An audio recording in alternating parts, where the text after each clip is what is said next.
Hello friend, welcome to my YouTube channel KBS study. आज मैं आप सबके सामने लेकर आया हूँ इंडियन ज्योग्राफी का मैराथन क्लास है। अगर आप पीसीएस की पेपर देने जा रहे हैं तो आपके लिए रिवीजन है पूरा। आइए देखते हैं माइंड मैप के माध्यम से इसका रिवीजन करते हैं। अगर आप पीसीएस की तैयारी करें तो इस वीडियो को पूरा देख कर जाइएगा। सबसे पहले बात करेंगे भारत के सामान्य परिचय के बारे में। 7वां सबसे बड़ा देश है हमारा भारत। इससे पहले के कौन कौन से देश बड़े हैं तो रूस हुआ, कनाडा हुआ, चीन हुआ, यूएसए हुआ, ब्राज़ील हुआ, ऑस्ट्रेलिया के बाद भारत आता है हमारा। तो 6वें नंबर पे ऑस्ट्रेलिया है, ये याद रखना। और पहले नंबर पे हमारा रूस, दूसरे पे कनाडा और तीसरे पे चीन है। ये हमारे भारत का सामान्य परिचय में देखा जाए भारत का 7वां स्थान है। वहीं कुल जनसंख्या के बारे में बात करूँगा तो भारत पूरे विश्व का 17.5% कवर करता है जनसंख्या के मामले में। वहीं स्थल के बारे में बात करूंगा तो विश्व का 2.4% भारत कवर करता है। वहीं जनसंख्या के अनुसार देखेंगे भारत दूसरा सबसे बड़ा देश है। आगे बात करते हैं भारत के दूरस्थ बिंदु के बात कर लेते हैं। चारों ओर हमारे कौन कौन से बिंदु स्थित है तो सबसे पहले बात करेंगे सबसे उत्तर में हमारा इंदिरा कोल पॉइंट है जो कि लद्दाख में स्थित है। वहीं सबसे दक्षिणी बिंदु पॉइंट की बात करेंगे हम इंदिरा पॉइंट है जो कि ग्रेट निकोबार में स्थित है। वहीं पूर्व में बात करेंगे तो किबुथु है हमारा जो कि अरुणाचल प्रदेश में स्थित है। वहीं पश्चिम में बात करेंगे तो गौर माथा है जो कि गुजरात में स्थित है। यह हमारे भारत के दूरस्थ बिंदु थे, इनको जरूर एक बार याद कर लेना लिखकर। आगे अगर हम बात करें भारत हमारा एशिया महाद्वीप में स्थित है। गोलार्ध की बात करेंगे अक्षांश के अनुसार उत्तरी गोलार्ध में स्थित है। क्षेत्रफल की बात करेंगे तो 32,87,263 किलोमीटर में फैला हुआ है। आकृति की बात करेंगे तो चतुष्कोणीय आकृति है भारत का। वहीं पूर्वी गोलार्ध में देशांतर के रूप में देखा जाएगा तो पूर्वी गोलार्ध में हमारा भारत मिलता है। तो अगर ग्लोब पर देखेंगे उत्तरी पूर्वी गोलार्ध में हमारा भारत स्थित है। और क्षेत्रफल की बात करेंगे तो 32,87,263 किलोमीटर में फैला हुआ। अवस्थिति की बात करेंगे तो एशिया महाद्वीप में अवस्थित है। आकृति की बात करेंगे चतुष्कोणीय आकृति है, इसको याद रखना। आगे बात करेंगे भारत की सीमा रेखा के बारे में तो स्थलीय सीमा भारत 15,200 किलोमीटर कवर करता है। वहीं समुद्र 7,516 किलोमीटर में यह कवर करता है समुद्री तट। आगे बात करेंगे भारत का अक्षांशीय विस्तार अगर देखते हैं तो 37 डिग्री 6 मिनट उत्तरी अक्षांश से लेकर 8 डिग्री 4 मिनट उत्तरी अक्षांश तक के भारत का अक्षीय विस्तार है। वहीं देशांतरीय विस्तार के बारे में बात करूंगा तो 68 डिग्री 7 मिनट से लेकर 97 डिग्री 25 मिनट तक के पूर्वी देशांतर में यह फैला हुआ भारत हमारा। आगे बात करेंगे भारत का विस्तार के बारे में बात करेंगे तो भारत का अगर उत्तर से दक्षिण का विस्तार देखेंगे तो 3,214 किलोमीटर में उत्तर से दक्षिण तक जाने में ये पूरी लंबाई है। और पूर्व से पश्चिम जाने में पूरी लंबाई है 2,933 किलोमीटर। आगे बात कर लेते हैं कर्क रेखा के बारे में बात करेंगे। 23.5 डिग्री जिसे अक्षांश रेखा कहते हैं, भारत के मध्य से होकर लगभग ये गुजरती है। 8 राज्यों से होकर ये जाती है। हमारे 8 राज्य कौन कौन से हैं? गुजरात है, राजस्थान है, मध्य प्रदेश है, छत्तीसगढ़ है, झारखंड है, पश्चिम बंगाल है, त्रिपुरा और मिजोरम। ये हमारे कर्क रेखा से गुजरने वाली राज्य हैं। ये हमारे 8 राज्यों से कर्क रेखा गुजरती है जो कि गुजरात है, राजस्थान है, मध्य प्रदेश है, छत्तीसगढ़ है, झारखंड है, पश्चिम बंगाल है, त्रिपुरा और मिजोरम है। क्योंकि ये प्रीवियस ईयर से मैं बार बार रिपीटेड किया गया कर्क रेखा कितने राज्यों से होकर गुजरती है आप उठाकर देख सकते हैं। वही हम बात कर लेंगे भारत की मानक समय रेखा के बारे में 82.5 डिग्री। अगर इसका देखा जाए ग्रीनविच माध्य समय रेखा यानी जीएमटी से 5.5 घंटा आगे है। वही बात कर लेंगे भारत के कितने राज्य होकर गुजरता है भारत की समय रेखा तो उत्तर प्रदेश हुआ, मध्य प्रदेश हुआ, छत्तीसगढ़ हुआ, उड़ीसा हुआ, आंध्र प्रदेश हुआ। यानी ये हमारे 5 राज्य हैं जिनसे होकर हमारा मानक समय रेखा गुजरती है। वहीं उत्तर प्रदेश में बात कर लेंगे किस जिले से होकर गुजरता है तो मिर्जापुर के जिले से होकर गुजरता है उत्तर प्रदेश में। आगे बात कर लेंगे गुजरात एवं अरुणाचल प्रदेश के बीच अगर स्थानीय समय रेखा के बारे में बात करेंगे तो 2 घंटा का अंतर मिलता है। यानी सबसे पूर्व और पश्चिम के बीच में हम देखेंगे 2 घंटे का समय अंतराल मिलता है आपको। आगे बात करेंगे, अगला टॉपिक है हमारा भारत के पड़ोसी देश के बारे में बात करते हैं। तो पड़ोसी देश हमारा सबसे पहला है चीन। चीन हमारा देखा जाए सीमा रेखा कितना साझा करता है तो 3488 किलोमीटर ये सीमा रेखा अपना साझा करता है भारत के साथ। भारत के देख लेते हैं कौन कौन से राज्य शामिल होते हैं इसमें।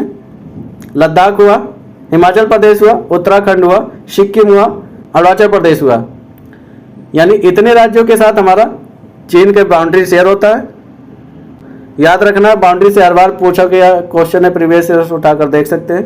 पाकिस्तान के बाउंड्री के बारे में बात करूंगा तो 3323 किलोमीटर यह भारतीय सीमा के साथ साझा करता है। अगर राज्य के बारे में बात करेंगे तो हमारा भारत का कौन कौन सा राज्य पाकिस्तान सीमा से साझा करता है तो लद्दाख हुआ, जम्मू कश्मीर हुआ, पंजाब हुआ, राजस्थान हुआ और गुजरात हुआ। ये बाउंड्री जरूर याद कर लेना, बहुत इंपॉर्टेंट रहने वाला है। आगे बात करेंगे बांग्लादेश के बारे में तो 4096 किलोमीटर ये भारत के साथ बाउंड्री शेयर करता है। अगर राज्य की बात करेंगे तो पश्चिम बंगाल हुआ, असम हुआ, मेघालय हुआ, त्रिपुरा हुआ, मिजोरम हुआ। इतने राज्यों के साथ अपनी बाउंड्री शेयर करता है बांग्लादेश। वही नेपाल के बारे में बात करूंगा तो 1751 किलोमीटर ये बाउंड्री शेयर करता है भारत के साथ। राज्यों की बात करेंगे तो उत्तराखंड हुआ, उत्तर प्रदेश हुआ, बिहार हुआ, पश्चिम बंगाल हुआ, सिक्किम हुआ। इतने राज्यों के साथ नेपाल अपनी बाउंड्री शेयर करता है। बाउंड्री से हर बार पुट किया गया क्वेश्चन है, इनको जरूर तैयार कर लेना। म्यांमार की बात करेंगे तो 1643 किलोमीटर म्यांमार के साथ बाउंड्री शेयर करता है भारत अपना। राज्य की बात कर लेंगे तो अरुणाचल प्रदेश, नागालैंड, मणिपुर और मिजोरम ये हमारे 4 राज्य हैं जिनके साथ बाउंड्री शेयर करता है म्यांमार। वहीं भूटान की बाउंड्री के बारे में बात करेंगे तो 699 किलोमीटर ये अपनी बाउंड्री शेयर करता है भारत से। इनके राज्य के बारे में बात करेंगे कौन कौन से राज्य बाउंड्री शेयर करता है भूटान से तो सिक्किम हुआ, पश्चिम बंगाल हुआ, असम हुआ, अरुणाचल प्रदेश हुआ। ये भूटान से अपनी बाउंड्री शेयर करते हैं। अफगानिस्तान की बात कर लेंगे तो 106 किलोमीटर ये अपनी बाउंड्री शेयर करता है भारत के साथ, जो कि केवल एक ही राज्य इससे लगता है, लद्दाख। आगे बात कर लेंगे भारत की सबसे लंबी स्थलीय सीमा बांग्लादेश साझा करता है और सबसे छोटी स्थलीय सीमा अफगानिस्तान साझा करता है। भारत के स्थलीय सीमा से लगे पड़ोसी देश के बारे में बात करेंगे तो 7 हैं। इनको एक एक करके मैंने डिस्कस कर लिया। आगे बात करेंगे सीमा रेखा के बारे में तो देखते हैं कौन सा रेखा किन किन देश के बीच है। तो रेड क्लिफ की बात करेंगे, भारत और पाकिस्तान के बीच स्थित है। मैकमोहन की बात करेंगे तो भारत एवं चीन के बीच स्थित है। डोरंड रेखा की बात करेंगे भारत एवं अफगानिस्तान के बीच स्थित है। तो ये हमारे तीनों रेखाएं इंपॉर्टेंट रहने वाले हैं, इनको जरूर तैयार कर लेना। आगे बात करेंगे दक्षिण में समुद्र पार अगर देखेंगे तो पड़ोसी देश 2 हमारे स्थित हैं, श्रीलंका हुआ और मालदीव हुआ। भारत एवं श्रीलंका के बीच संधि की बात करेंगे तो हमारा पाक जल संधि है, जो कि मन्नार की खाड़ी एवं बंगाल की खाड़ी से मध्य स्थित है। तो पाक जल संधि हमारा श्रीलंका से। आगे बात करेंगे भारत के उत्तर एवं उत्तर पूर्व का पर्वतीय क्षेत्र पहला हुआ, दूसरा हमारा उत्तरी मैदान हुआ, तीसरा प्रायद्वीपीय पठार हुआ, चौथा भारतीय मरुस्थल के और 5वां तटीय मैदान और 6वां हमारा द्वीपीय समूह। ये हमारे 6 भागों में बटे हैं भौतिकीय रूप अगर विभाजन देखते हैं। आगे देखते हैं भारत के पर्वतीय क्षेत्र तो हिमालय क्षेत्र ये पूरा। आगे देखते हैं हिमालय का पर्वत श्रेणी कितने भागों में विभाजन किया गया, इनके पूरे डिटेल देखते हैं। तो भारत के उत्तर सीमा पर स्थित है। नवीन बलद पर्वत है हमारा हिमालय, सिंधु से ब्रह्मपुत्र तक फैलाव है इसका। विश्व की सबसे सर्वोच्च चोटी है हमारी। इसकी लंबाई की बात करेंगे तो 2400 किलोमीटर ये फैला हुआ है। चौड़ाई की बात कर लेंगे तो 400 किलोमीटर से 150 किलोमीटर तक ये फैला हुआ। अगर देखा जाए कश्मीर में 400 किलोमीटर मिलेगा और आप जैसे जैसे पूरब जाएंगे तो इसकी चौड़ाई घटती हुई जाएगी, 150 किलोमीटर में जाके सिमट जाता है। आगे बात कर लेंगे हिमालय का उत्तर से दक्षिण विभाजन कैसे किया गया। तो सबसे पहले बात करेंगे ट्रांस हिमालय के बारे में।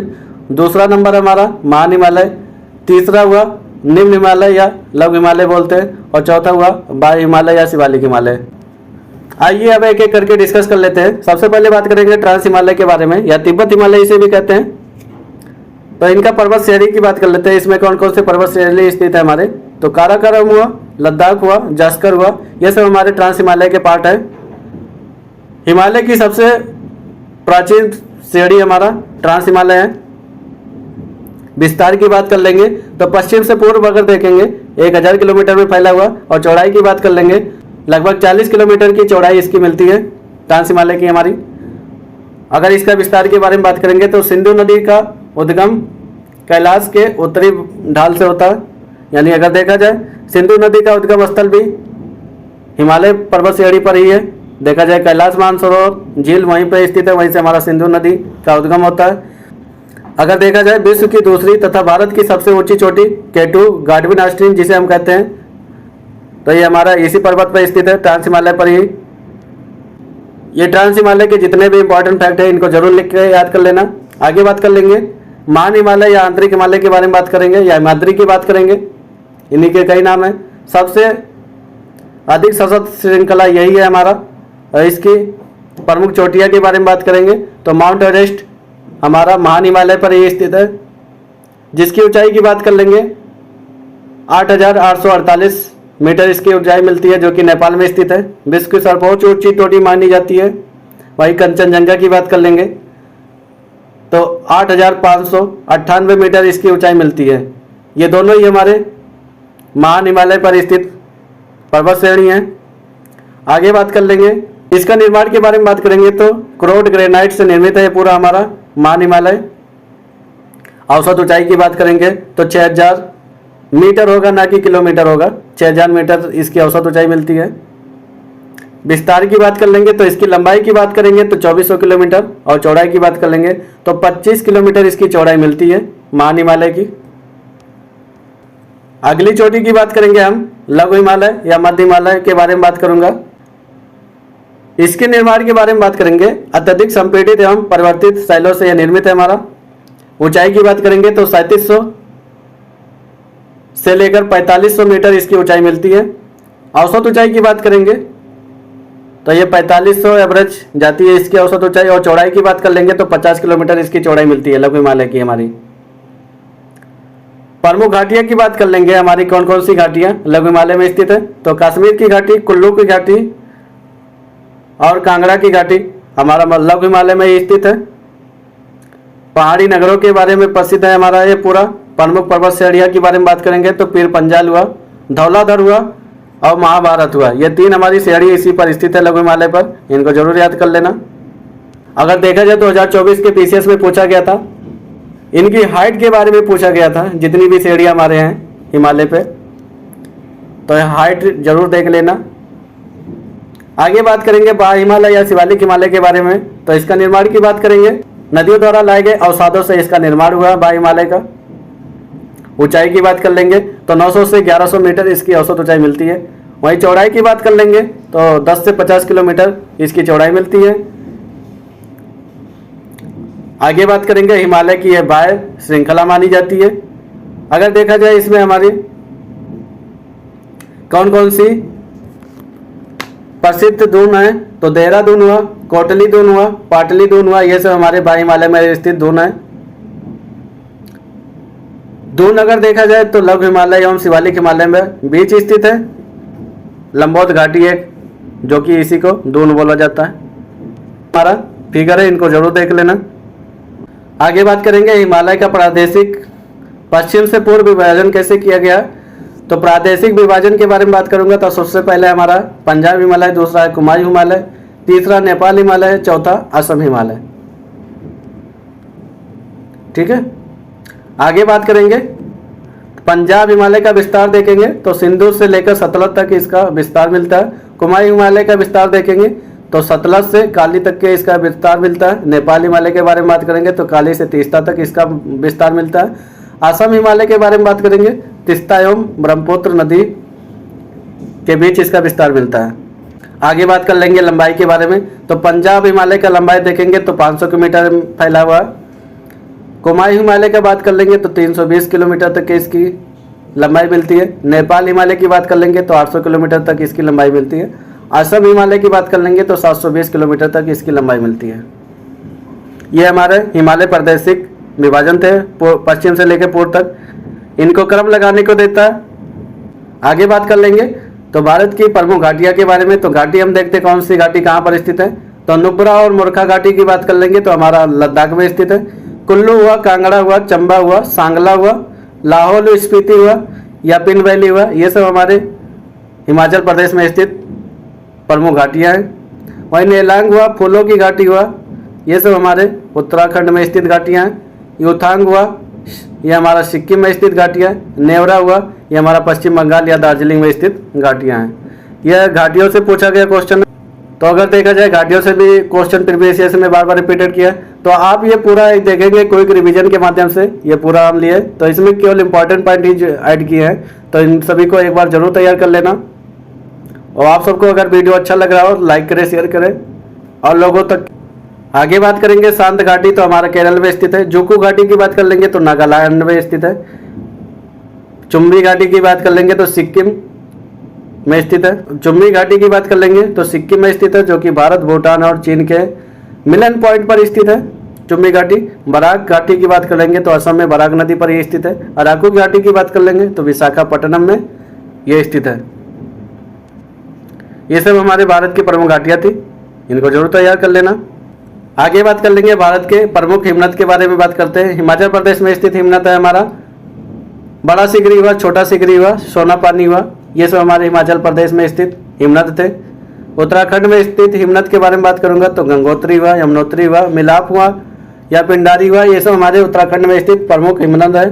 वही सिक्किम में स्थित हिमनद के बारे में बात करूंगा तो जोमू हुआ, ये हमारा सिक्किम में स्थित हिमनद है। लद्दाख के बारे में बात कर लूंगा कौन सी हिमनद है तो सियाचिन है, एक ही हमारा लद्दाख में स्थित हिमनद है जो कि सियाचिन कहते हैं। भारत का सबसे बड़ा हिमनद माना जाता है, लद्दाख में स्थित है जो।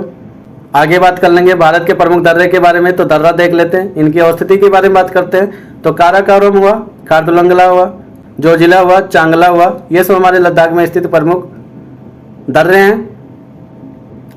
वहीं हम बात कर लेंगे जम्मू कश्मीर स्थित दर्रे के बारे में तो पीर पंजाल हुआ, बनियाल हुआ, बुर्जिल हुआ, ये सब हमारे जम्मू कश्मीर में स्थित प्रमुख दर्रे हैं। शिवकिला दर्रे की बात कर लेंगे, बड़ा लाचा हुआ, रोहतांग हुआ, यांगजी हुआ या डेप्शा हुआ, ये सब हमारे हिमाचल प्रदेश में स्थित प्रमुख दर्रे हैं। वहीं उत्तराखंड में स्थित दर्रे के बारे में बात करूंगा तो माना हुआ, नीति हुआ, लेपुलेख हुआ, मुलिंगला हुआ, ये हमारे उत्तराखंड में स्थित प्रमुख दर्रे हैं। देखिए थोड़ा फास्ट चलना पड़ेगा तभी ये कवर हो पाएगा, तो थोड़ी स्पीड कम स्पीड में कर आप देख सकते हैं। आगे बात करेंगे सिक्किम में स्थित दर्रे के बारे में तो नाथुला हुआ, जलेपला हुआ, ये सब हमारे सिक्किम में स्थित दर्रे हैं। आगे बात कर लेंगे तो हमारा अरुणाचल प्रदेश में कौन कौन से दर्रे हैं तो बॉमडिला हुआ, दीपू हुआ, शेला हुआ, यांग्याप हुआ, पांगसाड हुआ, ये सब हमारे अरुणाचल प्रदेश में स्थित दर्रे हैं। वहीं तुजू दर्रे के बारे में बात करूंगा तो मणिपुर में स्थित है। तुजू दर्रा हमारा कहाँ पर स्थित है तो मणिपुर में स्थित है। थालघाट, भोरघाट, ये सब हमारा महाराष्ट्र में स्थित प्रमुख दर्रे हैं। पालघाट की बात कर लेंगे तो केरल में स्थित दर्रे हैं। आगे बात करेंगे भारत का उत्तरी मैदान के बारे में बात करूंगा तो उत्तरी मैदान के बारे में कुछ महत्वपूर्ण फैक्ट है, इनको जरूर याद कर लेना। नदियों द्वारा लाए गए जोड़ों निक्षेपों से यह निर्मित है हमारा उत्तरी मैदान भारत का। अगर देखा जाए यहाँ तो सघन क्षेत्र वाले जनसंख्या मिलती है आपको। अत्यधिक उपजाऊ है क्योंकि ये नदियों द्वारा लाए गए निक्षेपों द्वारा निर्मित है, इसीलिए अत्यधिक उपजाऊ माना जाता है। जड़ों निक्षेपों की अधिकतम गहराई की बात कर लेंगे तो 1000 से 2000 मीटर इसकी अधिकतम गहराई मिलती है। विस्तार की बात कर लेंगे तो लगभग 7 लाख वर्ग किलोमीटर में इसका विस्तार मिलता है उत्तर भारत के मैदान का। और चौड़ाई की बात कर लेंगे तो 3200 किलोमीटर इसकी चौड़ाई मिलती है। लंबाई की बात कर लेंगे तो 3200 किलोमीटर इसकी लंबाई मिलती है। चौड़ाई की बात कर लेंगे 150 से 300 किलोमीटर इसकी चौड़ाई मिलती है। उत्तर से दक्षिण का विभाजन अगर किया जाए तो भाबर हुआ, तराई हुआ, जलोढ़ हुआ, ये हमारा उत्तर से पश्चिम की ओर विभाजन किया गया है उत्तर भारत के विशाल मैदान को, तो इनको जरूर तैयार कर लेना। अब एक एक करके डिस्कस करते हैं। पहले भाबर का, तो भाबर हमारा कृषि योग्य भूमि नहीं है। इसका अगर देखा जाए तो शिवालिक हिमालय के दक्षिण ढाल पर स्थित है भाबर हमारा। कभी कभी नदियाँ इन क्षेत्रों में विलुप्त हो जाती हैं क्योंकि यहाँ पे बड़े बड़े कंकड़ पत्थर स्थित है। आगे बात कर लेंगे 8 से 10 किलोमीटर इसकी चौड़ाई पट्टी फैली हुई है भाबर की पूरी। भाबर का अगर हम बात करते हैं निर्माण कैसे हुआ तो नदियों द्वारा लाए गए छोटे छोटे गुटका और निक्षेपों द्वारा इसका निर्माण हुआ है। आगे बात कर लेंगे तराई क्षेत्र के बारे में, तो जंगली एवं वन्य जीव प्राणी इस तराई क्षेत्र में आपको देखने को मिलेगा। भाबर क्षेत्र के दक्षिण में स्थित है ये पूरा। नम और दलदली क्षेत्र है पूरा तराई क्षेत्र हमारा। बाबर क्षेत्र में जो विलुप्त हो जा रही थी नदियाँ यहाँ पर दिखाई देने लगती है। और चौड़ाई की बात कर लेंगे 10 से 20 किलोमीटर तराई क्षेत्र का पूरी चौड़ाई आपको देखने को मिलेगा। आगे बात कर लेंगे जड़ोड़ के बारे में। तो बांगर और खादर 2 भागों में बटा हुआ जड़ोड़ मैदान हमारा। सबसे पहले बात करेंगे बांगर के बारे में। तो पुराने जड़ोड़ से निर्मित हमारा क्षेत्र जो भी होता है वो बांगर होता है। बाढ़ वाले मैदान से दूरस्थ पॉइंट होता है हमारा बांगर। उत्तरी मैदान का विशालतम भाग है ये।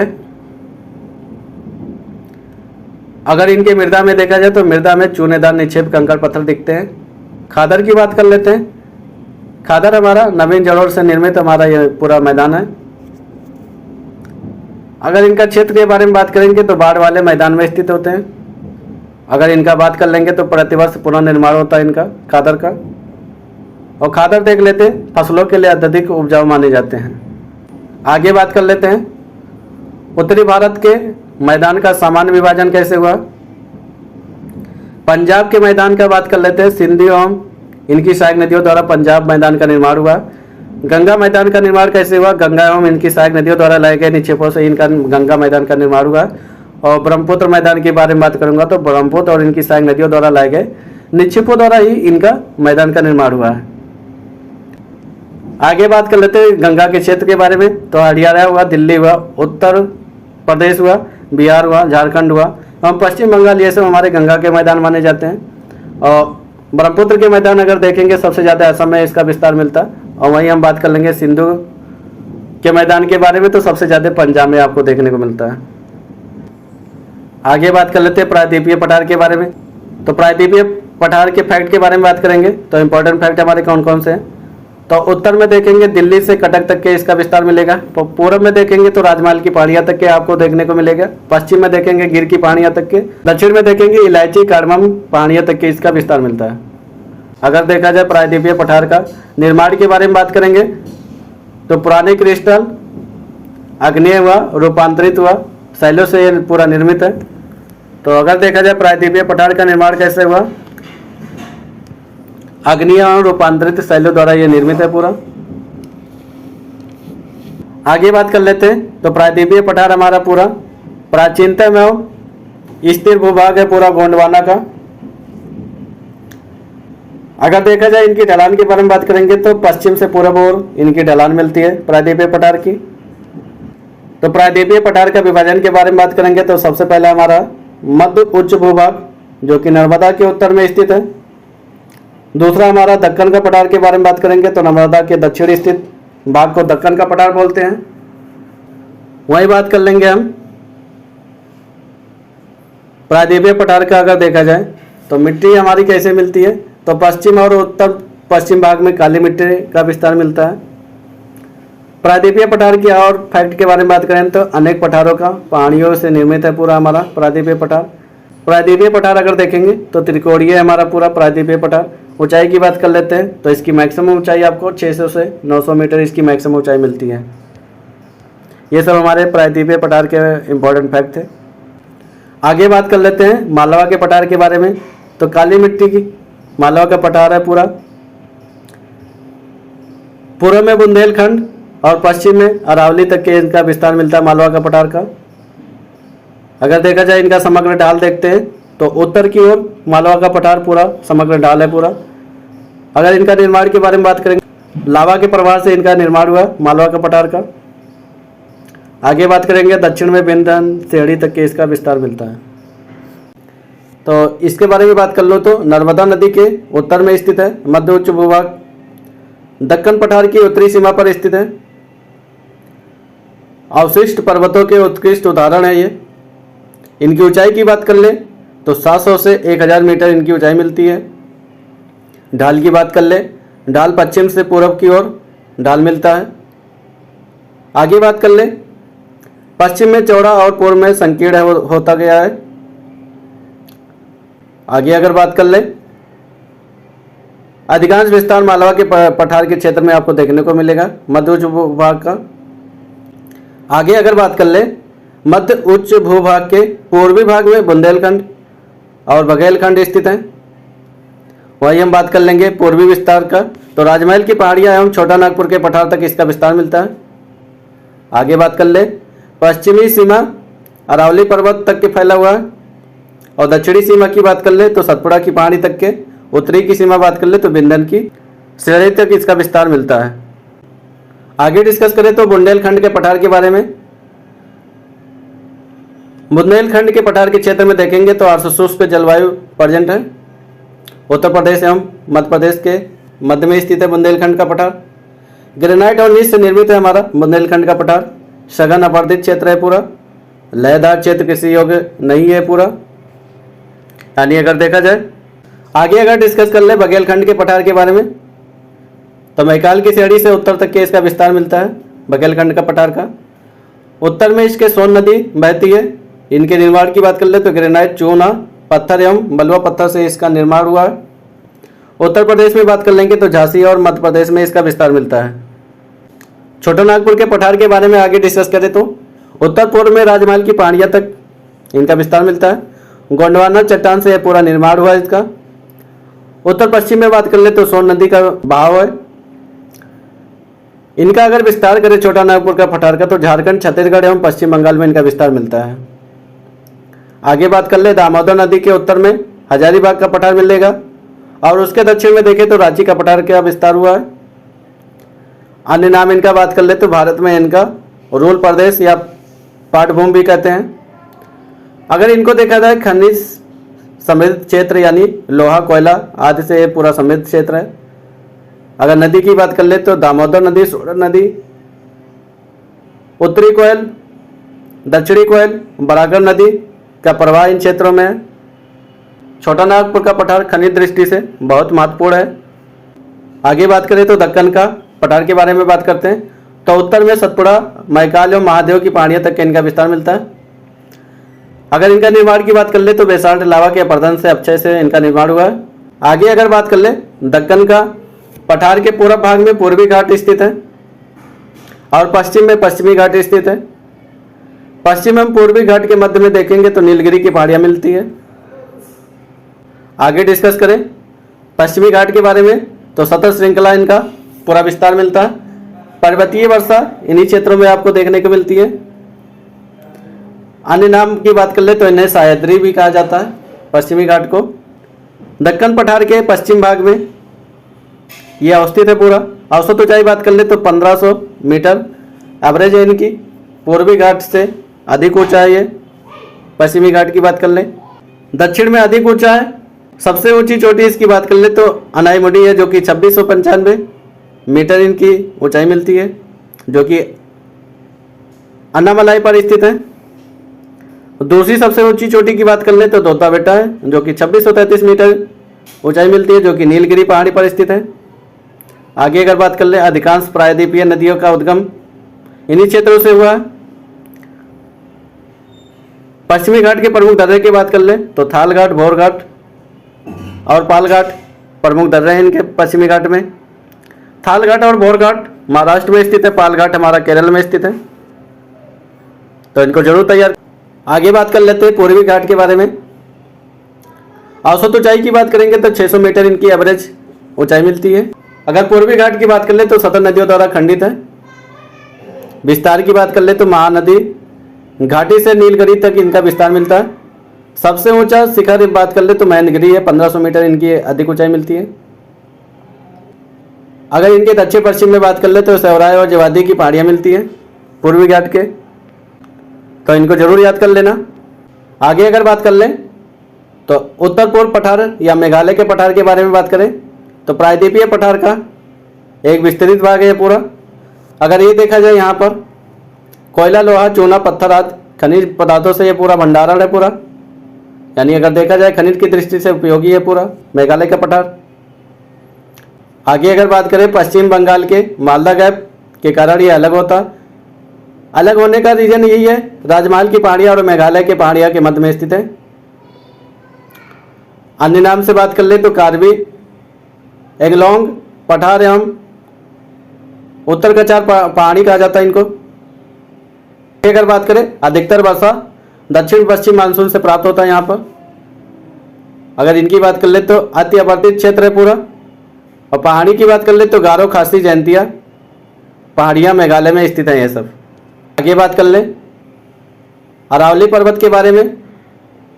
अवशिष्ट पर्वत का उदाहरण है अरावली पर्वत। इनका विस्तार की बात कर ले तो राजस्थान, गुजरात, हरियाणा और दिल्ली में इनका विस्तार मिलता है। सर्वोच्च चोटी की बात कर ले तो गुरशिखर, जो कि राजस्थान में स्थित है, 1722 मीटर इनकी ऊंचाई मिलती है। अगर देखा जाए भारत की प्राचीनतम पर्वत श्रृंखला एवं विश्व की प्राचीनतम पर्वत श्रृंखलाओं में से एक है अरावली की पर्वत। तो अरावली की पर्वत ध्यान रखना, इंपॉर्टेंट पॉइंट है। आगे बात करें सतपुड़ा पर्वत श्रेणी के बारे में, तो उत्तर में नर्मदा नदी, इनकी सर्वोच्च चोटी के बारे में बात कर ले तो धूपगढ़, जो कि मध्य प्रदेश में पंचमढ़ी पर स्थित है। विस्तार की बात कर ले तो महाराष्ट्र और मध्य प्रदेश में इनका विस्तार मिलता है। दक्षिण में बात कर लेंगे तो ताप्ती नदी का बहाव मिलता है। अगली पहाड़ी हमारा नीलगिरी की पहाड़ी है। अगर इनका विस्तार देखते हैं तो तमिलनाडु व केरल के कर्नाटक तक इनका विस्तार मिलता है। अगर इनका बात कर ले तो पश्चिमी घाट एवं पूर्वी घाट के मिलन पॉइंट पर नीलगिरी की पहाड़ियाँ स्थित है। सर्वोच्च चोटी की बात कर ले तो दोद्दा बेटा है, 2633 मीटर इसकी ऊंचाई मिलती है, जो कि तमिलनाडु में स्थित है। तो नीलगिरी की पहाड़ियाँ के बारे में इतना याद रखना। आगे बात कर ले भारतीय मरुस्थल के बारे में बात कर ले तो मेसोजोइक युग में समुद्र का हिस्सा था एक। आगे अगर बात करें अरावली पहाड़ी के उत्तर पश्चिम में स्थित है। यहाँ रेतीले टीले एवं बरखान पाए जाते हैं। अगला पॉइंट बात करें तो 150 मिलीमीटर से कम वर्षा यहाँ पर होता है, जो कि शुष्क जलवायु क्षेत्र प्रेजेंट है यहाँ पर। आगे बात कर ले बहुत कम वनस्पतियाँ यहाँ पर देखने को मिलेगी। अगला पॉइंट बात करें तो अत्यधिक वाष्पीकरण इन क्षेत्रों में देखने को मिलेगा। अगला पॉइंट डिस्कस करें तो नदियाँ अल्पकालिक तथा कुछ नदियाँ मरुस्थल में विलुप्त हो जाती हैं। जैसे लूनी नदी की बात कर लें, मरुस्थल में ही विलुप्त हो गई है। अगला पॉइंट बात करें सबसे बड़ी नदी लूनी नदी है यहाँ पर। अगर ढाल के आधार पर बात करें तो भारतीय मरुस्थल को दो भागों में बांटा गया, उत्तरी भाग का और दक्षिणी भाग को। उत्तरी भाग की बात कर ले तो सिंध की ओर ढाल है, दक्षिणी भाग की बात कर ले तो कच्छ के रण की ओर ढाल है। तो ये रहा हमारा भारतीय मरुस्थल के बारे में। आगे बात करें तो पश्चिमी तटीय मैदान के बारे में। यह संकीर्ण पट्टी है पूरा पश्चिमी तटीय मैदान हमारा। विस्तार की बात कर ले गुजरात के तट से केरल के तट तक इनका विस्तार मिलता है। अगर देखा जाए पश्चिमी तट तो पत्तनों एवं बंदरगाहों विकास के लिए अनुकूल माना जाता है, क्योंकि इनके किनारे काफ़ी गहराई है। अगर देखा जाए पश्चिमी घाट हमारा ऊंचा होने के कारण और पूर्वी घाट हमारा नीचा होने के कारण वहाँ पे पत्तनों का विकास नहीं हो पाता, और पश्चिमी घाट में हमारा पत्तनों का विकास आसानी से किया जाता है, क्योंकि गहराई अच्छी खासी है यहाँ पर। तो ऐसे कह सकते हैं हम पश्चिमी घाट से पूर्वी घाट की ओर ढलान है मेरा दक्षिण भारत। पश्चिमी तटीय मैदान के विभाजन की बात कर ले तो कच्छ से लेकर काठीवाड़ा के तट तक के पहला भाग है, दूसरा भाग का बात कर ले तो कोंकण तट तक के इनका विस्तार है, और तीसरे भाग की बात कर ले तो गोवा का तट है, चौथा हमारा मालाबार के तट है जो कि केरल में स्थित है। तो पश्चिमी घाट को 4 भागों में विभाजन किया गया है। पश्चिमी घाट पे देखा जाए यहाँ की नदियाँ डेल्टा ना बनाकर एस्चुरी बनाती हैं। पूर्वी घाट की बात कर ले तो यहाँ पत्तनों की संख्या कम देखने को मिलेगी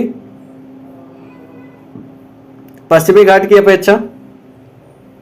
पश्चिमी घाट की चौड़ाई अधिक है पूर्वी घाट की अपेक्षा। विभाजन की बात कर लें पूर्वी घाट का तो 2 भागों में बटा हुआ, उत्तरी सरकार तट और कोरोमंडल तट। यहाँ पर देखते हैं हम नदियाँ विशाल डेल्टा का निर्माण करती हैं। पूर्वी तटीय मैदान छिछली होने के कारण यहाँ पत्तनों का विकास कम होता है, और पश्चिमी तटीय मैदान गहरी होने के कारण यहाँ पर पत्तनों और बंदरगाहों का विकास अधिक देखा जाता है। आगे बात कर ले भारतीय तट रेखा के बारे में बात करते हैं तो इनका विभाजन देखते हैं। पश्चिमी घाट और पूर्वी घाट 2 भागों में बटा हुआ है। तट से लगे राज्यों की बात कर ले तो 9 है। गुजरात हुआ, महाराष्ट्र हुआ, गोवा हुआ, कर्नाटक हुआ, केरल हुआ, तमिलनाडु हुआ, आंध्र प्रदेश हुआ, उड़ीसा हुआ, पश्चिम बंगाल हुआ। यानी तट से लगने वाले राज्य की संख्या पूछे तो 9 है। तट की कुल चौड़ाई की बात कर ले तो 7,516 किलोमीटर चौड़ाई मिलती है। मुख्य तट रेखा की बात करेंगे तो 5,422 किलोमीटर मिलता है। और ध्रुवीय तट की रेखा की बात करेंगे तो 2,094 किलोमीटर मिलता है। सर्वाधिक तट रबी की बात कर ले तो गुजरात का है। सबसे छोटा तट रेखा की बात कर ले तो गोवा का है, जो कि पांडुचेरी बोलते हैं। अगर तट से लगे केंद्र शासित प्रदेश के बारे में बात करो तो दादर नगर हवेली है, दमन द्वीप है, लक्षद्वीप हुआ, पांडुचेरी हुआ, अंडमान निकोबार हुआ। ये सब हमारे तट से लगे हुए केंद्र शासित प्रदेश हैं। आगे डिस्कस करें तो द्वीप समूह के बारे में बात करें तो भारत में 2 प्रमुख द्वीप समूह हैं। बंगाल की खाड़ी में स्थित द्वीप समूह के है, जो कि अंडमान निकोबार है। अरब सागर में स्थित द्वीप समूह की बात कर ले तो लक्षद्वीप है। आगे अगर बात करें लक्षद्वीप समूह के बारे में तो स्थिति की बात कर ले केरल के तट से 280 से 480 किलोमीटर दूर अरब सागर में स्थित है। पूर्व में बात कर ले तो लक्षद्वीप, मिनिकॉय और अमेनी द्वीप। विभाजन की बात कर ले तो अमेनी द्वीप, लक्षद्वीप, मिनिकॉय, ये सब हमारे विभाजन है। इनका 3 भागों में बटा हुआ है। सबसे उत्तर में हमारा अमेनी द्वीप है। सबसे दक्षिण में बात कर ले तो मिनिकॉय है और बीच में बात कर ले तो लक्षद्वीप है। वर्तमान में बात कर ले इनका नाम लक्षद्वीप है। 1973 से इसका नाम कर दिया गया था। अगर निर्माण की बात कर ले तो परवाल निक्षेपों से यह निर्मित है। क्षेत्र की बात कर ले तो 32 वर्ग किलोमीटर में फैला हुआ। द्वीपों की संख्या बात कर ले तो 36 द्वीपों की संख्या लक्षद्वीप में। आगे बात करें राजधानी की, लक्षद्वीप की राजधानी हमारा कवरत्ती है। सबसे बड़ा द्वीप की बात कर ले तो एड्रॉट है। 8 डिग्री चैनल से मिनिकॉय और मालदीव के मध्य, यानी अगर देखा था मिनिकॉय को मालदीव से अलग करने वाला 8 डिग्री चैनल है। अगर 9 डिग्री चैनल की बात कर ले तो मिनिकॉय व लक्षद्वीप से अलग होता है।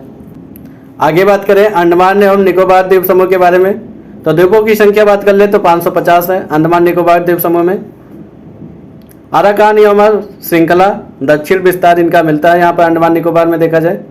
अंडमान निकोबार का विभाजन कर ले तो उत्तरी अंडमान, मध्य अंडमान, दक्षिण अंडमान, लिटिल अंडमान, इतने भागों में बटा हुआ है। आगे बात करें तो दक्षिण अंडमान और लिटिल अंडमान के बीच डंकन पास स्थित है। आगे बात करें तो 10 degree channel little Andaman car Nicobar के मध्य स्थित है।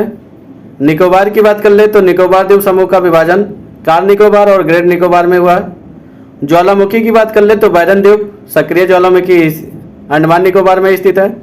नारकोंडम की बात कर ले तो यह शांत ज्वालामुखी है, जो कि अंडमान निकोबार या निकोबार द्वीप समूह में स्थित यह ज्वालामुखी है।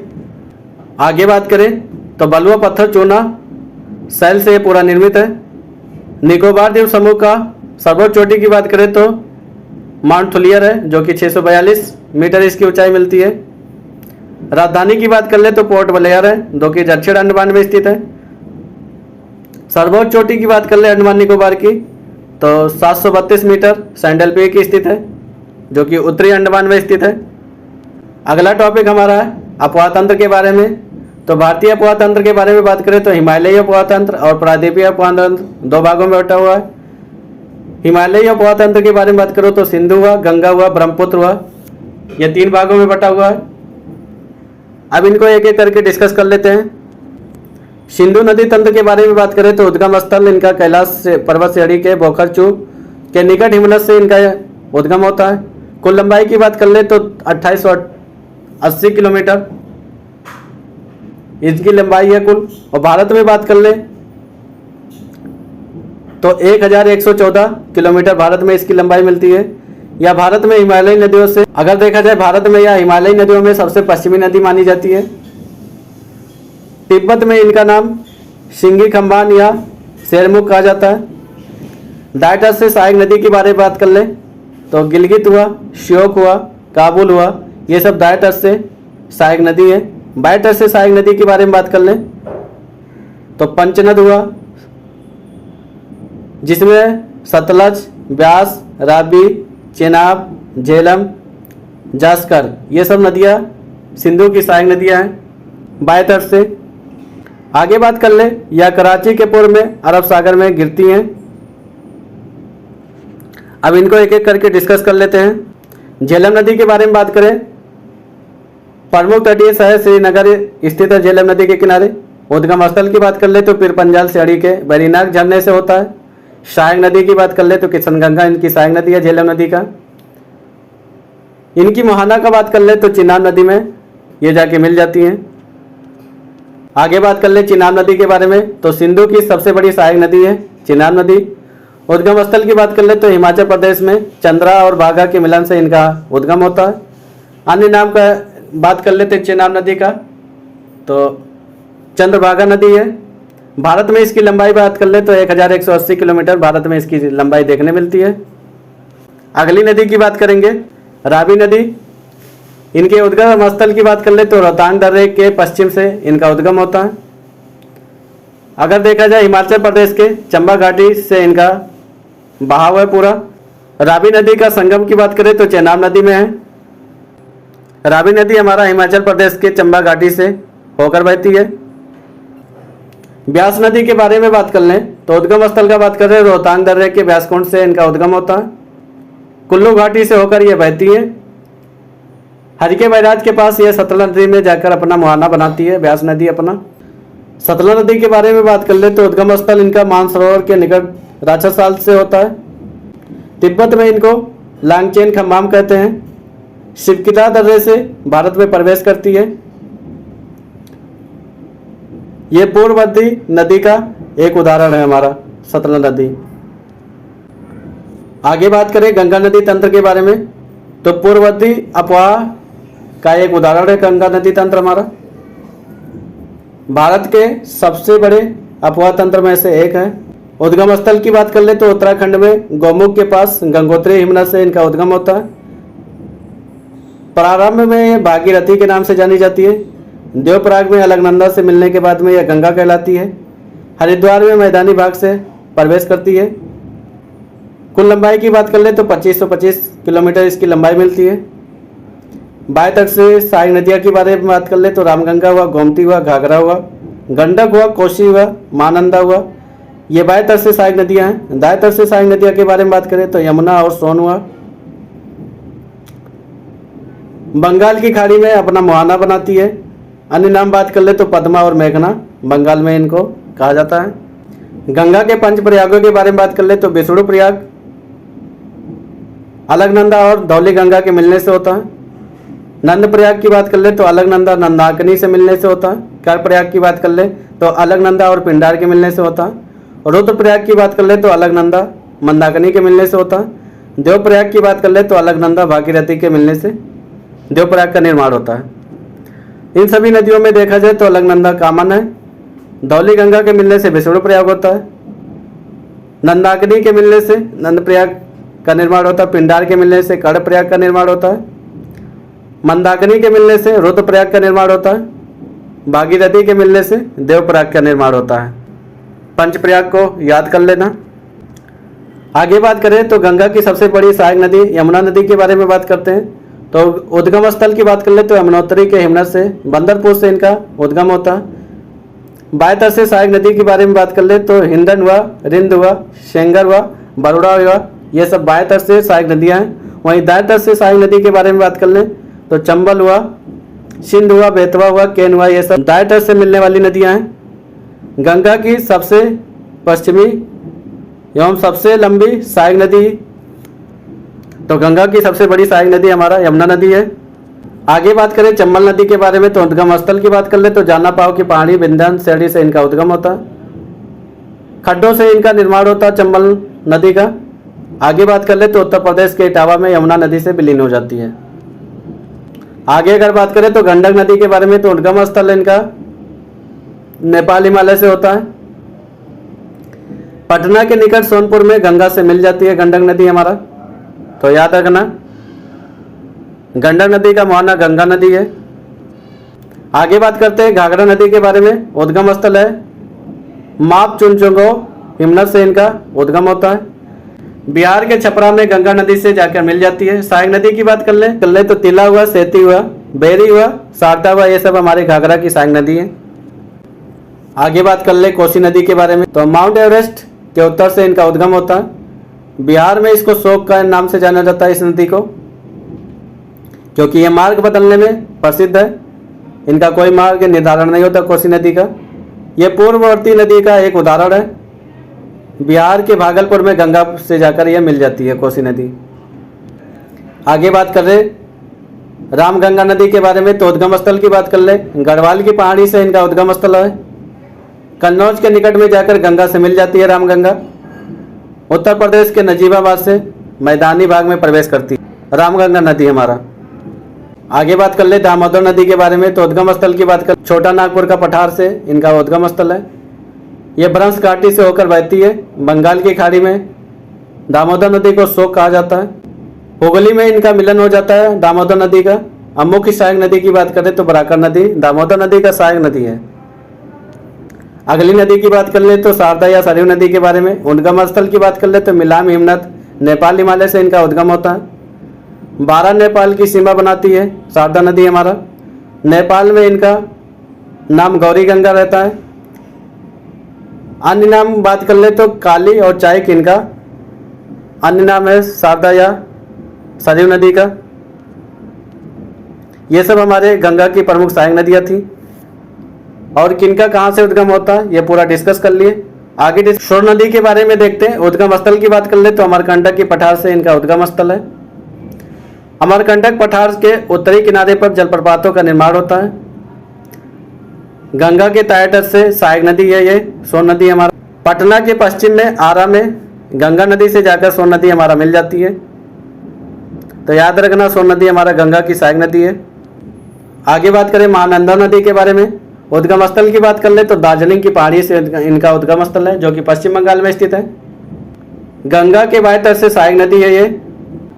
पश्चिम बंगाल में गंगा से जाकर मिल जाती है। ये सब हमारे गंगा की प्रमुख सहायक नदियाँ थी। उनके बारे में पूरा डिटेल डिस्कस कर लिए। आगे बात करेंगे ब्रह्मपुत्र नदी तंत्र के बारे में। तो ब्रह्मपुत्र नदी तंत्र के बारे में बात करें तो उद्गम स्थल चेमायुंगडिंग हिमनद यानी कैलाश पर्वत के मानसरोवर झील के निकट से इनका उद्गम स्थल है। अपवाह क्षेत्र की बात कर ले तो अरुणाचल प्रदेश और असम में इनका अपवाह क्षेत्र है। बाएं तट से सहायक नदी के बारे में बात कर ले तो दिबांग हुआ या सिकांग कहते हैं, लोहित हुआ या बूढ़ी गंगा हुआ, धनसिरी हुआ। आगे बात कर ले दाएं तट से मिलने वाली सहायक नदियों के बारे में बात कर ले तो सुबनसिरी हुआ, कामेंग हुआ, मानस हुआ, संकोश हुआ। ये सब दाएं तट से मिलने वाली सहायक नदियाँ हैं। अन्य नाम की बात कर ले तो तिब्बत में इन्हें सांगपो, अरुणाचल प्रदेश में इन्हें दियांग, असम में इन्हें ब्रह्मपुत्र के नाम से जाना जाता है और बांग्लादेश में जमुना कहते हैं। ब्रह्मपुत्र नदी बंगाल में पद्मा यानी गंगा से जाकर मिल जाती है। ब्रह्मपुत्र नदी बांग्लादेश में पद्मा में जाकर मिल जाती है। गंगा एवं ब्रह्मपुत्र मिलकर विश्व की सबसे बड़ी डेल्टा सुंदरबन डेल्टा का निर्माण करती है। आगे बात करें सुबनसिरी नदी के बारे में तो उद्गम स्थल इनका तिब्बत के क्षेत्र से होता है। अपवाह क्षेत्र की बात कर ले तो अरुणाचल प्रदेश और असम में इनका अपवाह क्षेत्र है। सुबनसिरी हमारा पूर्ववर्ती नदी का एक उदाहरण है। तो प्रमुख नदियां हैं प्रायद्वीपीय नदी तंत्र में। जैसे हम बात कर लें महानदी हुआ, गोदावरी हुआ, किचड़ा हुआ, कावेरी हुआ, ये सब नदियां बंगाल की खाड़ी में गिरने वाली नदियां हैं। ये सब देखा जाए तो डेल्टा का निर्माण करती हैं। अरब सागर में गिरने वाली नदियों की बात कर लें तो नर्मदा हुआ, ताप्ती हुआ, माही हुआ, ये सब प्रायद्वीपीय प्रमुख नदी है जो अरब सागर में गिरती हैं, ज्वार नदी या एस्चुरी का निर्माण करती हैं। ये नदी हमारा दो भागों में बटा हुआ है, अरब सागर में गिरने वाली नदी। तो आइए एक एक करके डिस्कस करते हैं। सबसे पहले बात करेंगे महानदी के बारे में। तो महानदी का अगर उद्गम स्थल देखें धमतरी छत्तीसगढ़ के सियावा की पहाड़ी से निकलती है या उद्गम होता है इसका। दाएं तट से सहायक नदी की बात कर लें, जोक हुआ, ओंग हुआ, तेल हुआ, ये सब महानदी की सहायक नदी हैं। वहीं बाएं तट से सहायक नदी के बारे में बात कर लें तो शिवनाथ हुआ, हसदेव हुआ, मंद हुआ, यू हुआ, ये सब महानदी की बाएं तट से सहायक नदी है। अगर इसकी कुल लंबाई की बात करें तो 851 किलोमीटर है महानदी की लंबाई। अपवाद क्षेत्र की बात कर ले तो छत्तीसगढ़ और उड़ीसा इसकी अपवाद क्षेत्र में आता है। अगली नदी की बात करें तो गोदावरी नदी के बारे में।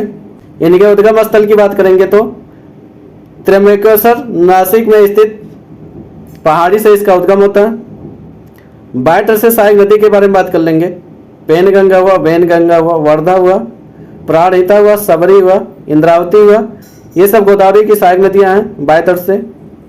दाएं तट से सहायक नदी के बारे में बात करेंगे तो प्रवरा हुआ, मुला हुआ, मनेर हुआ, ये सब दाएं तट से गोदावरी की सहायक नदी हैं।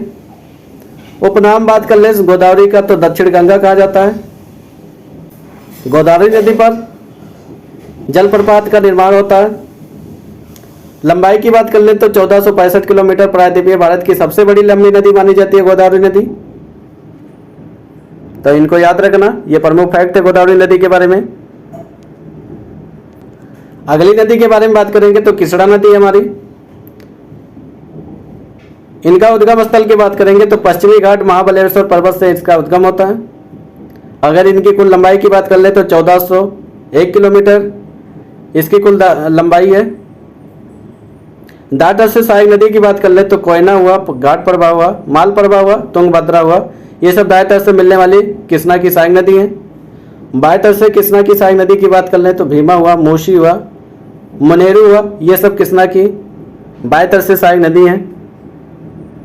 तो ये सब हमारे कृष्णा नदी के प्रमुख फैक्ट हैं, इनको जरूर तैयार कर लेना। अगली नदी की बात करेंगे तो कावेरी नदी है हमारा। अगर उद्गम स्थल की बात करेंगे तो ब्रह्मगिरी की पहाड़ी से कोगाडो जिला कर्नाटक से इनका उद्गम होता है। बाएं तट से सहायक नदी के बारे में बात कर लेंगे तो हेमवती हुआ, शिमसा हुआ, अर्कावती हुआ, ये सब बाएं तट से कावेरी की सहायक नदी है। दाएं तट से कावेरी की सहायक नदी की बात कर लेंगे तो काबिनी हुआ, भवानी हुआ, अमरावती हुआ, ये सब कावेरी की सहायक नदी है। कावेरी नदी पर स्थित जलप्रपात के बारे में बात करेंगे तो सुसमुद्रम जलप्रपात है। कावेरी नदी की कुल लंबाई के बारे में बात करेंगे तो 800 किलोमीटर इसकी कुल लंबाई है। अपवाद क्षेत्र की बात कर लेंगे तो केरल हुआ, कर्नाटक हुआ, तमिलनाडु हुआ, पांडुचेरी हुआ, ये सब कावेरी के अपवाद क्षेत्र में आते हैं। तो ये सब हमारे कावेरी नदी के प्रमुख फैक्ट हैं, इनको जरूर तैयार कर लेना। आगे बात करें, अगली नदी है हमारा नर्मदा नदी। इनके उद्गम स्थल की बात कर ले तो अमरकंटक के पठार से इनका उद्गम होता है नर्मदा नदी का। नर्मदा नदी की अगर बात करें तो बिंदन और सतपुड़ा के मध्य भ्रंश घाटी का निर्माण करती है। इनका अगर बात कर ले तो जबलपुर के निकट धुआंधार जलप्रपात नर्मदा नदी पर ही स्थित है। नर्मदा नदी की कुल लंबाई की बात कर लेंगे तो 1312 किलोमीटर कुल लंबाई है इसकी। अरब सागर में गिरने वाली प्रायद्वीपीय भारत की सबसे बड़ी नदी मानी जाती है नर्मदा नदी। अरब सागर में जब गिरती है तो एस्चुरी का निर्माण करती है नर्मदा नदी हमारी। पश्चिम की ओर बहने वाली सबसे बड़ी नदी मानी जाती है। अगली नदी के बारे में बात करेंगे तो तापी नदी है हमारा। इनके उद्गम स्थल की बात करेंगे तो मध्य प्रदेश के बैतूल जिला मुल्ताई पहाड़ी से इनका उद्गम होता है। कुल लंबाई की बात कर ले तो 724 किलोमीटर इसकी कुल लंबाई है। अपवाद क्षेत्र की बात करेंगे तो महाराष्ट्र हुआ, मध्य प्रदेश हुआ, गुजरात हुआ, तापी नदी के अपवाद क्षेत्र हैं। तापी नदी के बारे में बात करूं तो जौननद या एस्टोरी का निर्माण करती है। पश्चिम की ओर बहने वाली अरब सागर में गिरती है ये तापी नदी हमारा। ये सब हमारे प्रायद्वीपीय भारत की प्रमुख नदियां थी। इनके महत्वपूर्ण फैक्ट हम डिस्कस कर लिए। आगे अगर बात करें नदियों के किनारे स्थित शहर के बारे में तो गंगा नदी के किनारे के शहर के बारे में बात करूंगा तो हरिद्वार हुआ, फतेहपुर हुआ, कानपुर हुआ, प्रयागराज हुआ, वाराणसी हुआ, भागलपुर हुआ, पटना हुआ, ये सब हमारे गंगा के किनारे स्थित प्रमुख शहर हैं। यमुना नदी के किनारे स्थित शहर के बारे में बात करूंगा तो नई दिल्ली हुआ, आगरा हुआ, मथुरा हुआ, इटावा हुआ, ये सब हमारे यमुना के किनारे स्थित प्रमुख शहर हैं। कृष्णा नदी के बारे में बात करूंगा तो विजयवाड़ा स्थित है। मूसी नदी के किनारे बात करूंगा तो हैदराबाद स्थित है। ये सब हमारे नदियों के किनारे प्रमुख स्थित शहर हैं, इनको जरूर एक बार देख लेना। आगे अगर बात करें गोदावरी नदी के किनारे स्थित शहर तो नासिक हुआ, नांदेड़ हुआ, राजमुंदरी हुआ, ये सब गोदावरी नदी के किनारे स्थित प्रमुख शहर हैं। रामगंगा के किनारे स्थित शहर के बारे में बात करूंगा तो बरेली है। राप्ती नदी के किनारे स्थित बात कर लूँगा तो गोरखपुर है। सरयू के किनारे बात कर लो तो अयोध्या स्थित है। गोमती नदी के किनारे स्थित हमारा लखनऊ है। सिंधु नदी के किनारे स्थित हमारा लेह है। झेलम नदी के किनारे स्थित श्रीनगर है। सतलज नदी के किनारे स्थित शहर की बात कर ले तो लुधियाना है। साबरमती के बात कर ले तो अहमदाबाद और गांधीनगर स्थित शहर है। तापी नदी के किनारे बात कर ले तो सूरत हुआ, बैतूल हुआ। सोर नदी के किनारे स्थित शहर की बात कर ले तो जमशेदपुर हुआ। महानदी के किनारे स्थित बात कर ले तो कटक हुआ। चंबल नदी के किनारे स्थित शहर है कोटा। ब्रह्मपुत्र नदी के किनारे स्थित शहर हमारा गुवाहाटी हुआ, डिब्रूगढ़ हुआ। क्षिप्रा नदी के किनारे स्थित शहर हमारा उज्जैन है। नर्मदा नदी के किनारे स्थित शहर हमारा जबलपुर है। ये सब हमारे नदियों के किनारे स्थित प्रमुख शहर है। इनको एक बार जरूर देख लेना, कभी कभार यहाँ से फैक्ट पूछ लिया जाता है। आगे अगर बात करें तो भारत के प्रमुख जलप्रपात के बारे में बात करूंगा। तो शिवसमुद्रम जलप्रपात हमारा कहाँ पर स्थित है? शरावती नदी के किनारे स्थित है, जो कि कर्नाटक में स्थित है। धुआंधार जलप्रपात के बारे में बात करूंगा तो नर्मदा नदी के किनारे स्थित है, जो कि मध्य प्रदेश में है, जबलपुर में। सागर जलप्रपात की बात करूँ तो मांडवी नदी के किनारे स्थित है, जो कि गोवा कर्नाटक की सीमा पर स्थित है। कपिल धारा या दुग्धारा की बात कर लें तो नर्मदा नदी के किनारे स्थित जलप्रपात है, जो कि मध्य प्रदेश में है। चुलिया जलप्रपात की बात कर ले तो चंबल नदी के किनारे स्थित है, राजस्थान में। हुंडूर जलप्रपात की बात कर ले तो स्वर्ण रेखा नदी के किनारे स्थित है, जो कि झारखंड में स्थित है, रांची। वहीं बात कर लेंगे चित्रकूट जलप्रपात के बारे में तो इंद्रावती नदी के किनारे स्थित है, जो कि छत्तीसगढ़ में है। जोग जलप्रपात की बात कर ले तो शरावती नदी के किनारे स्थित है, जो कि कर्नाटक में है। कुंचिकल जलप्रपात की बात कर ले तो बराही नदी के किनारे स्थित कर्नाटक में है। ये सब हमारे प्रमुख जलप्रपात थे। किस नदी के किनारे स्थित है, किस राज्य में है, ये पूरा डिस्कस कर लिए। इससे बाहर नहीं जाने वाला जलप्रपात अगर तैयार कर लेते हैं। आगे बात कर ले तो भारत के प्रमुख झील के बारे में। कौन सा झील किस राज्य में स्थित है, आइए देखते हैं। वेम्बनाथ झील की बात कर ले तो हमारा केरल में स्थित है। तो केरल में स्थित हमारे दो झील हैं, वेम्बनाथ हुआ, अष्टमुडी हुआ। चिल्का झील की बात कर ले तो उड़ीसा में स्थित है। बूलर झील की बात कर ले तो जम्मू कश्मीर में स्थित है। पुष्कर झील की बात कर ले तो राजस्थान में स्थित है। सांबर झील की बात कर ले तो राजस्थान में स्थित है। पुष्कर और सांबर राजस्थान में स्थित है। लोकटा झील की बात कर ले तो मणिपुर में स्थित है। कोलेरू झील की बात कर ले तो आंध्र प्रदेश में स्थित है। पुलकट झील की बात कर ले तो तमिलनाडु और आंध्र प्रदेश में स्थित है। पेरियार झील की बात कर ले तो केरल में स्थित है। चिल्का झील की बात कर ले तो उड़ीसा में स्थित है। डिडवाना झील की बात कर ले तो राजस्थान में स्थित है। तो राजस्थान में स्थित हमारे 3 झील हैं, सांबल, पुष्कर और डिडवाना। ये सब हमारे प्रमुख झील थे। किस राज्य में स्थित है पूरा डिस्कस कर।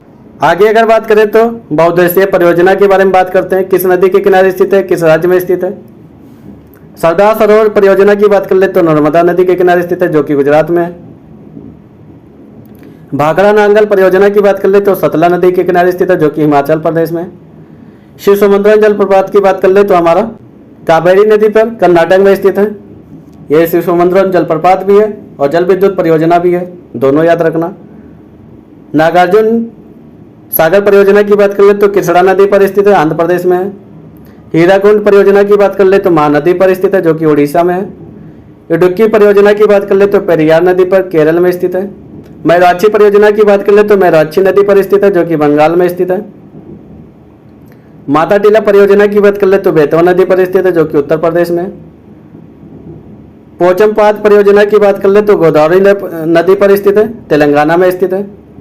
रिहंद परियोजना की बात कर ले तो रिहंद नदी पर स्थित है, जो कि उत्तर प्रदेश में स्थित है। टिहरी परियोजना की बात कर ले तो भागीरथी नदी पर स्थित है, जो कि उत्तराखंड में है। चंबल परियोजना की बात कर ले तो चंबल नदी पर स्थित है, जो कि राजस्थान और मध्य प्रदेश के मध्य स्थित है। ये सब हमारे भारत के प्रमुख बहुउद्देशीय परियोजना थी। एक एक करके मैंने डिस्कस कर लिया, तो इनको जरूर तो याद कर लेना, यहाँ से फैक्ट बनते हैं। अगला टॉपिक हमारा मानसून के बारे में। तो सबसे पहले मानसून बात करेंगे दक्षिण पश्चिम मानसून के बारे में। अगर देखा जाए भारत में 80% वर्षा दक्षिण पश्चिम मानसून से ही प्राप्त होती है। 1 जून से यह प्रारंभ हो जाती है। अगर वर्षा का टाइम बात कर ले तो जून से लेकर सितंबर तक ये वर्षा कराती है दक्षिण पश्चिम मानसून। ये 2 शाखाओं में बढ़ जाती है।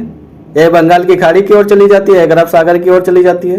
अगर इसका बात कर ले दक्षिण पश्चिम मानसून आर्द्रता कहाँ से ग्रहण करती है, तो हिंद महासागर से अपनी आर्द्रता ग्रहण करके ये दो शाखाओं में बंटकर पूरे भारत में वर्षा कराती है। जून से लेकर सितंबर तक ये वर्षा कराती है। तो इसको जरूर तैयार कर लेना। ये प्रमुख फैक्ट है हमारे दक्षिण पश्चिम मानसून से। आगे अगर बात करें उत्तर पूर्व मानसून के बारे में, तो ये लौटता हुआ मानसून इसे कहा जाता है। ये नवंबर में तमिलनाडु पर अपना वर्षा कराती है।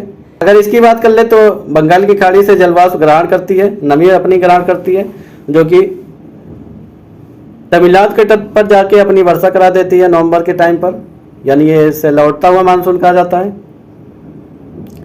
उत्तर पूर्व मानसून की बात कर ले तो ये बनता कहाँ पे, तो तिब्बत के पास में ये बनता है। ये बंगाल की खाड़ी से होते हुए आती है तो तमिलनाडु के तट पर अपनी वर्षा करा देती है। आगे अगर बात करें तो आम्र वर्षा के बारे में, तो आम पकने के सहायक होते हैं आम्र वर्षा। यह कर्नाटक व केरल के क्षेत्रों में करती है अपनी वर्षा। यह मानसून के पूर्व वर्षा होती है, आम्र वर्षा जिसे कहा जाता है। ये सब हमारे प्रमुख मानसून से जितने फैक्ट से हमने डिस्कस कर लिया। तो आप सब इस वीडियो को पूरा देखिएगा, लाइक करिए, शेयर करिए। अगर आप पीसीएस की पेपर देने जा रहे हैं तो आपके लिए बहुत इंपॉर्टेंट है। आगे बात करते हैं तो शीतकालीन वर्षा के बारे में। तो भूमध्य सागरीय पश्चिमी विक्षोभ के कारण शीतकालीन में वर्षा होती है। यह उत्तर पश्चिम भारत में ज़्यादा अपना वर्षा कराती है, शीतकालीन वर्षा। आगे बात कर ले तो काल वैसाखी के बारे में बात करें तो वैसाख के महीने में असम व पश्चिम बंगाल में चलने वाली यह वर्षा युक्त पवन है। असम में इसे बारदोली चीड़ा कहा जाता है, जो कि चाय, पटसन और चावल के लिए बहुत ही लाभदायक होता है। वैसाखी वर्षा जिसे कहते हैं, वैसाखी काल वैसाखी कहते हैं।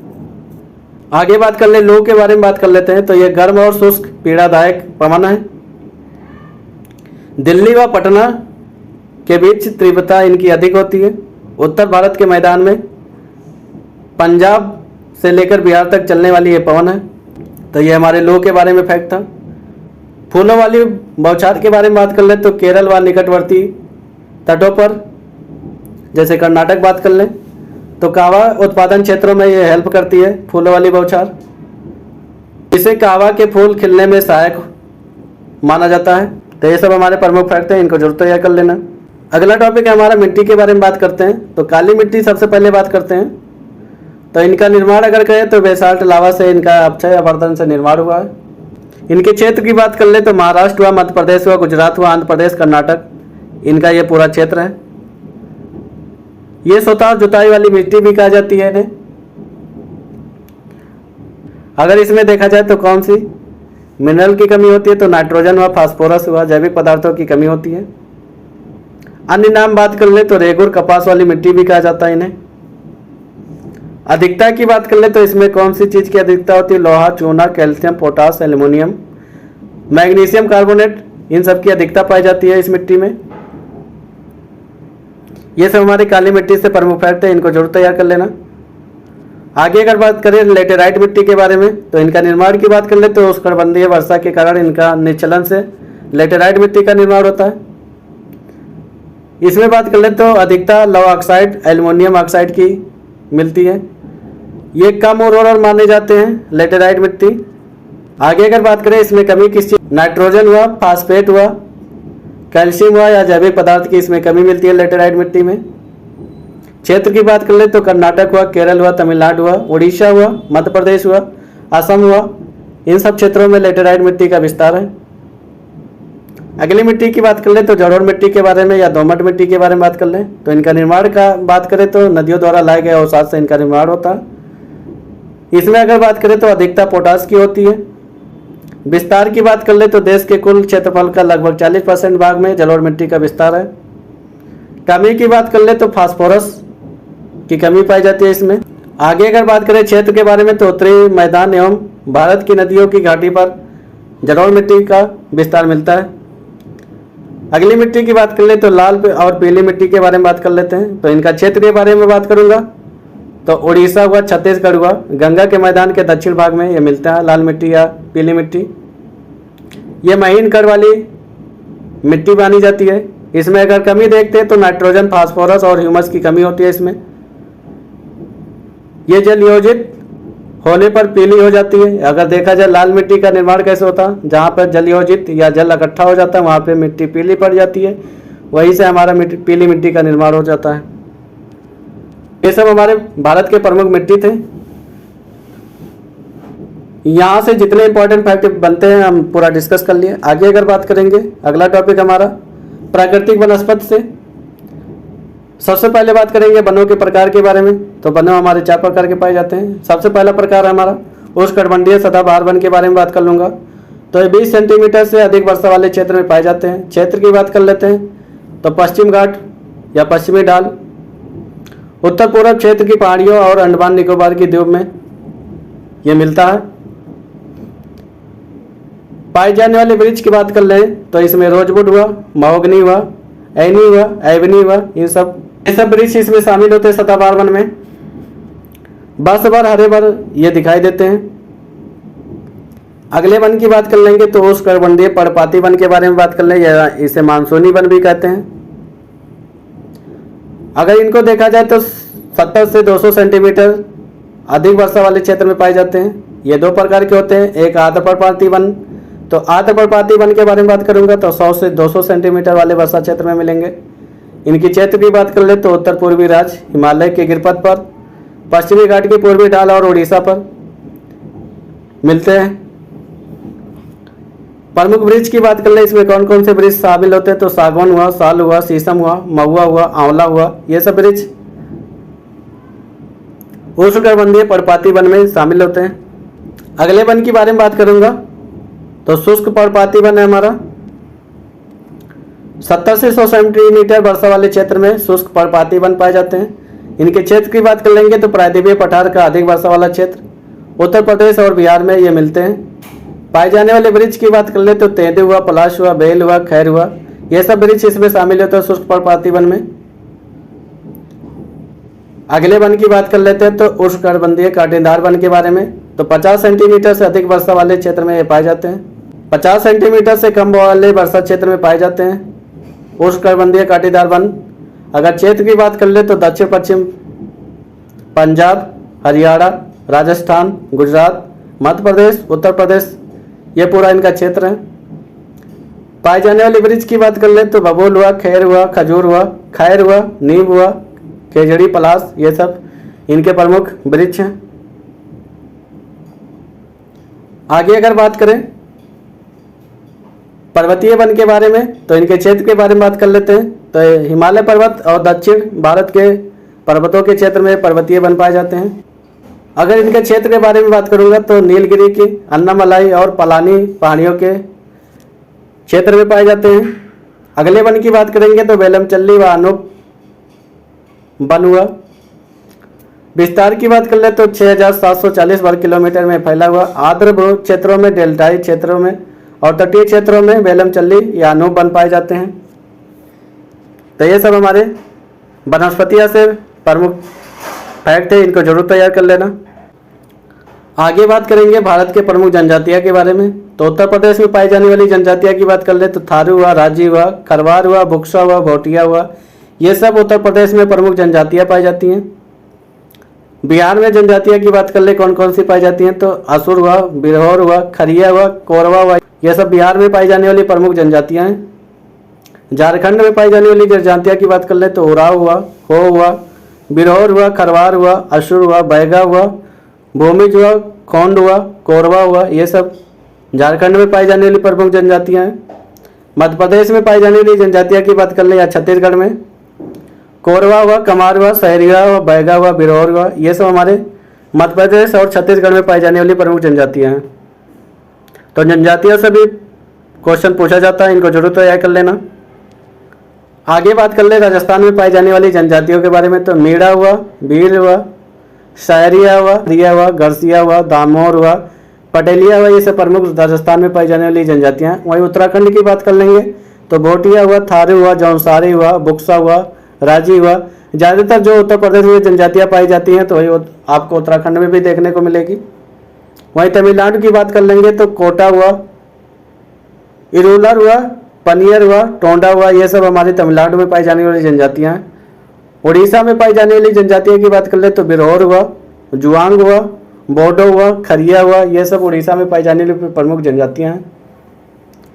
कर्नाटक की बात कर ले तो कोरबा हुआ, कोरागा हुआ, जेनु हुआ, ये सब कर्नाटक में पाई जाने वाली प्रमुख जनजातियां हैं। गुजरात में प्रमुख जनजातियां की बात कर ले तो सिद्धि हुआ, कोतवालिया हुआ, कोलगा हुआ, ये सब गुजरात में पाई जाने वाली प्रमुख जनजातियां हैं।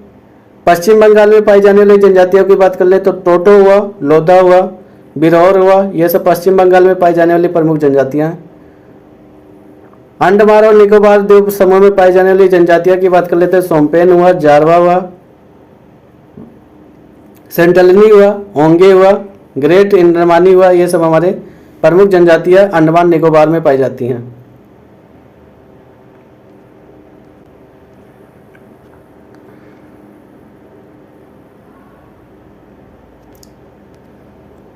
आगे बात कर ले भारत की प्रमुख जनजातियों के बारे में, निवास क्षेत्र क्या है इनका। तो भील अगर देखा जाए कहाँ कहाँ पर मिलेंगे, गुजरात हुआ, मध्य प्रदेश हुआ, छत्तीसगढ़ हुआ, महाराष्ट्र हुआ, राजस्थान हुआ, इन सब क्षेत्रों में भील को देखने को मिलेगा आपको। गोंड की बात कर ले तो बिहार में, पश्चिम बंगाल में, झारखंड, महाराष्ट्र, छत्तीसगढ़, मध्य प्रदेश, उत्तर प्रदेश, उड़ीसा, गुजरात, कर्नाटक, गोंड जनजातियाँ इतनी राज्यों में फैले हैं। गद्दी जनजाति की बात कर ले तो हिमाचल प्रदेश में आपको केवल मिलेंगे। संथाल जनजाति की बात कर ले तो बिहार हुआ, झारखंड हुआ, पश्चिम बंगाल हुआ, उड़ीसा हुआ, त्रिपुरा हुआ, इतने क्षेत्रों में इनका विस्तार है। वही मुंडा जनजाति की विस्तार की बात कर ले तो बिहार में, झारखंड में, मध्य प्रदेश हुआ, छत्तीसगढ़ हुआ, बंगाल हुआ, उड़ीसा हुआ, इन सब क्षेत्रों में मुंडा जनजाति पाई जाती हैं। कोरवा जनजाति की बात कर ले तो झारखंड हुआ, छत्तीसगढ़ हुआ। कोल जनजाति की बात कर ले तो बिहार हुआ, झारखंड हुआ, छत्तीसगढ़ हुआ, मध्य प्रदेश हुआ, उड़ीसा हुआ, इन सब क्षेत्रों में हमारे कोल जनजाति पाई जाती हैं। तो ये सब हमारी प्रमुख जनजातियाँ से फैक्ट है जितने हमने डिस्कस कर लिया, इनको जरूर तैयार करके जाना। आगे बात कर लें कृषि के बारे में। तो भारत का अगर विभाजन किया जाए तो 20 कृषि पारिस्थितिकी क्षेत्रों में बटा हुआ है। भारत में देखा जाए तो मिश्रित कृषि यानी कृषि और पशुपालन दोनों होता है। अंतर फसली खेती की बात कर ले तो एक ही भूमि पर एक साथ 2 से अधिक फसलें उगाना अंतर किसली फसल कहलाता है। एगमार्क की बात कर ले तो कृषि के उत्पादन की गुणवत्ता का प्रमाण करता है एगमार्क। आगे बात करेंगे भारत में झूमी कृषि या इनके क्षेत्र के बारे में बात करेंगे। तो झूम कृषि के बारे में बात करेंगे। उत्तर पूर्व भारत जैसे बात कर ले असम हुआ, मेघालय हुआ, मिजोरम हुआ, नागालैंड हुआ, इन सब क्षेत्रों में झूम खेती की जाती है। आगे बात करेंगे पामलू। तो पामलू हमारा मणिपुर में। दीपा की बात कर लेंगे तो छत्तीसगढ़, अंडमान और निकोबार द्वीप समूह में। बेबर या दहिया की बात कर लेंगे तो मध्य प्रदेश में।